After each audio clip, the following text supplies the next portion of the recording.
ne saura jamais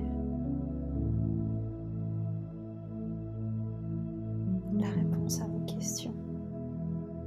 Il n'y aura jamais aucune personne qui viendra régler tous vos problèmes, guérir toutes vos blessures, combler les vides en vous de manière aussi puissante que vous pouvez le faire envers vous-même.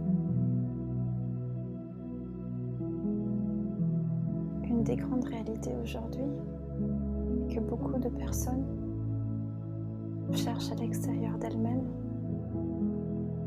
des sources pour remplir leur manque intérieur. Mais c'est une idée, une croyance de croire qu'il y a des manques à l'intérieur de nous, qu'il y a des trous à l'intérieur de nous. Les blessures, les croyances, les pensées limitantes nous laissent croire cela, alors qu'en fait nous sommes déjà remplis, nous sommes déjà complets, alors que nous sommes la source. Nous sommes notre propre moteur, notre propre joie, notre plus grande source de toutes les joies que nous pouvons vivre. Nous sommes notre propre guérisseur et nous cherchons en vain à l'extérieur de nous, dans le monde extérieur, des manières de combler ce vide, des addictions, une personne, un objet, un achat, de la nourriture, de la cigarette, de l'alcool, de la drogue, du sport. Peu importe l'activité, mais une activité dans laquelle nous allons nous plonger et nous perdre pour oublier un instant la douleur à l'intérieur de nous.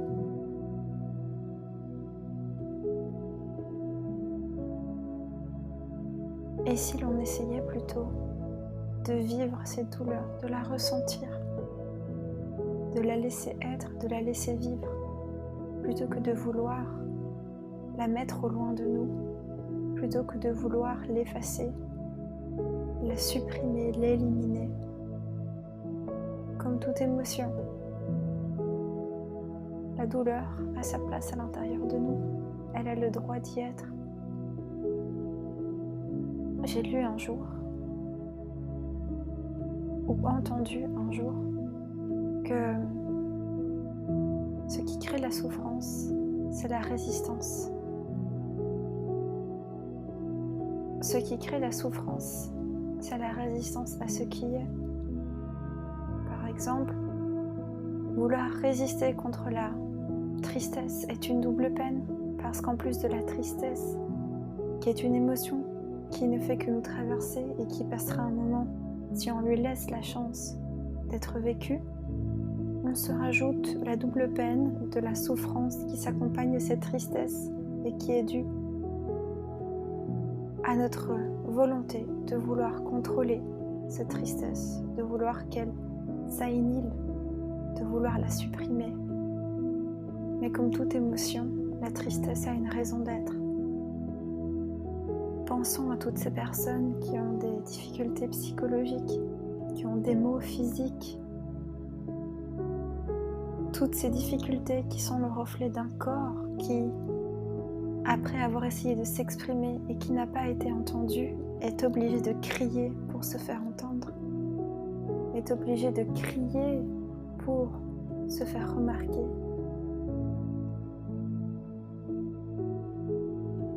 Ne voyons pas nos émotions comme nos ennemis, mais comme des indicateurs, comme des boussoles, nous permettant de savoir ce qui nous traverse, ce que l'on vit. Nos émotions sont aussi la clé vers nous-mêmes, même si nos émotions ne sont pas tout. Les pensées que l'on a créent les émotions que l'on ressent. Le dialogue que l'on a avec nous-mêmes crée les émotions qui viendront ensuite.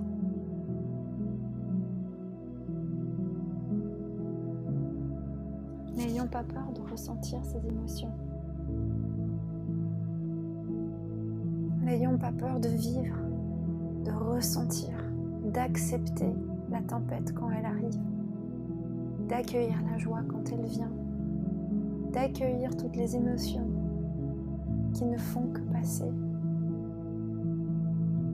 En acceptant des émotions telles que la tristesse,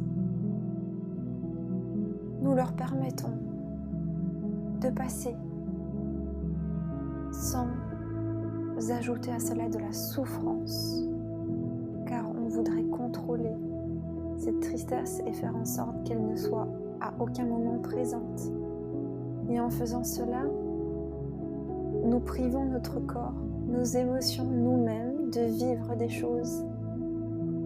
Ce qui ne s'exprime pas s'imprime.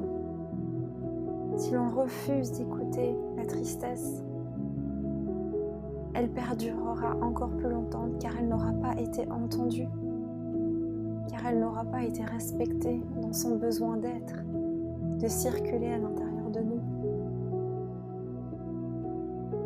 Avoir peur de nos émotions, c'est avoir peur de nous-mêmes. Même si nos émotions ne définissent pas toute la personne, l'être que nous sommes. Cette vie n'est pas faite pour nous faire souffrir. Cette vie est faite pour nous faire vivre des expériences. C'est un choix que l'on a fait en venant s'incarner sur cette vie. Le contrat que l'on a fait avant de s'incarner ici, on ne le connaît pas. On ne connaît pas les raisons du pourquoi nous sommes ici. Et au final, peu importe la raison, le mental peut essayer de comprendre le pourquoi du comment, mais il y a une différence entre savoir intellectuellement et connaître au niveau des sens. Le mental essaye de savoir, mais c'est le corps, l'âme qui peut comprendre au niveau des sens. Ne nous attardons pas sur le pourquoi du comment, mais vivons ce que nous avons à vivre. C'est ensuite que l'on comprend ce qu'il se passe. C'est après avoir traversé des tempêtes que parfois on comprend le sens de ces tempêtes. Il faut pouvoir se jeter dans la vie et avoir une pleine confiance en celle-ci. J'ai confiance en la vie. J'ai confiance en mon chemin. Je me jette dans la vie en toute confiance en elle, sans savoir ce que je suis amenée à vivre, mais en lui faisant confiance, en me jetant dans ses bras en toute confiance et en toute conscience de celle que je suis, de ce qui me traverse. Et ô combien cela peut être douloureux, difficile parfois. Aucune émotion n'est plus importante qu'une autre. Chaque expérience que l'on fait est importante. Il n'y a pas de hasard dans la vie. Tout est là pour une raison. Chaque situation, événement de vie est là pour nous faire apprendre des choses sur nous-mêmes, nous permettre d'évoluer au niveau de notre conscience, au niveau de notre âme. Ayons confiance à la vie, n'ayons pas peur d'elle, n'ayons pas peur de nous-mêmes et jetons-nous dans ses bras en toute confiance et en toute conscience de nous-mêmes, de ce qu'il y a à l'intérieur de nous. Car le plus beau royaume se trouve non pas à l'extérieur, mais à l'intérieur de nous.